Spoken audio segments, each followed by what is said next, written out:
Why can counterfeit banknotes only be drawn and not directly photocopied? It's because of the overlapping lines on real currency. Even the highest resolution scanner in the world can't replicate them perfectly. This is known as the moire pattern effect. But for a skilled artist, that's no obstacle. Mike started by sketching both sides of the bill at a 1:1 scale. Then, using tweezers, he carefully pieced them together to create a template for the counterfeit, one that looked virtually identical to the real thing. Next came the printing. Making the plates was a complicated process: printing, retouching, polishing, chemical treatment, baking, and purification. The printing press they used was outdated and could only handle one color at a time, which meant 4 separate runs. Every step required extreme precision. One small mistake and all that work would go down the drain. Once the printing was done, they cut the bills with a paper cutter, added a shiny strip to mimic the color-shifting security thread, and stamped on serial numbers. Just like that, a batch of counterfeits was complete. But Mike wasn't satisfied. He crumpled up a bill, tossed it into a cup of tea, let it soak for a couple of seconds, then fished it out. It wasn't that the bill looked bad,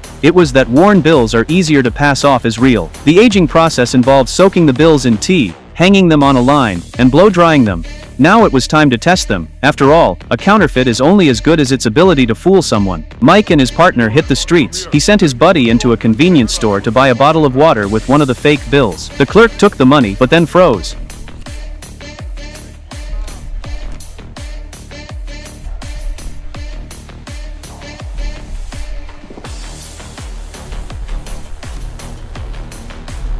He spun around and grabbed the companion wrist.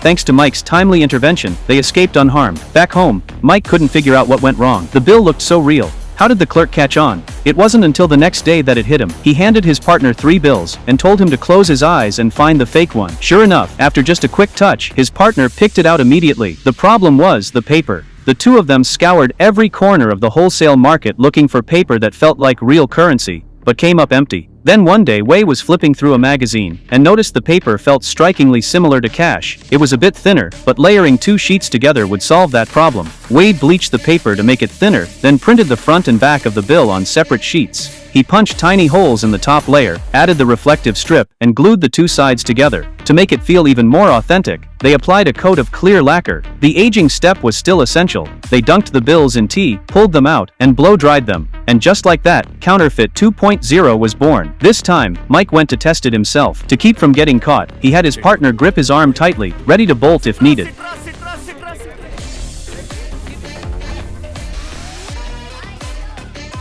When he walked out holding a soda and a handful of real change, he could hardly believe it. It wasn't until he was sitting in the car heading home that it finally sank in. He was about to be rich.